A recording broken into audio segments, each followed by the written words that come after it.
నమస్తే అండి, నేను doctor Sridhar Reddy Kareddy, consultant general surgeon, treatment range hospital, KPHB road number 4, Hyderabad.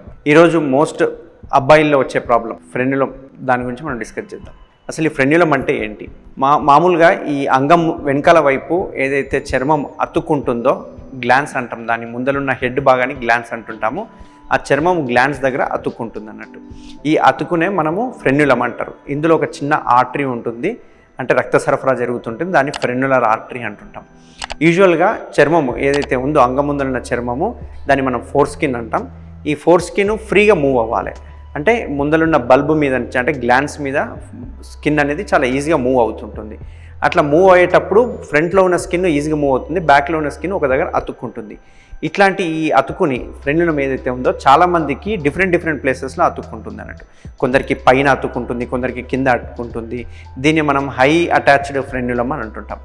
ఇట్లా పైన అతుక్కోవడం వల్ల ఎటువంటి ఇబ్బంది అవుతుంది అంటే, ఎప్పుడైనా ఫ్యూచర్లో ఇంటర్కోర్స్ చేసినప్పుడు కానీ, ఇట్లాంటప్పుడు మాస్టర్బేట్ చేసినప్పుడు కావచ్చు, ఇట్లాంటి టైంలో ఏమవుతుంది అంటే, మనం ఫోర్ స్కిన్ ఏదైతే సడన్గా వెనక్కి లాగినప్పుడు ఆ అటాచ్మెంట్ అనేది చిట్లిపోవడం జరుగుతుంటుంది. దాని నుంచి విపరీతమైన బ్లీడింగ్ అవుతుంది అన్నట్టు, ఎందుకంటే అందులో ఆర్టరీ ఉంటుంది కాబట్టి. ఆ బ్లీడింగ్ అనేది అంటిల్ సూచర్ వేసే వరకు ఆగదన్నట్టు.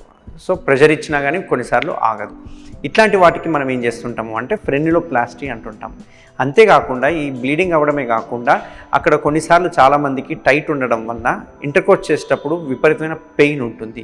ఈ పెయిన్ వలన వాళ్ళు ఇంటర్కోర్స్ కూడా సరిగ్గా చేయలేకపోతూ ఉంటుంటారు. ఈ ఫ్రెన్యులం అనేదాన్ని మనము లేటెస్ట్గా లేజర్లో సర్జరీ చేస్తున్నాం. దీనిలో ఓపెన్ అండ్ లేజర్ సర్జరీ అని 2 రకాలు ఉంటాయి.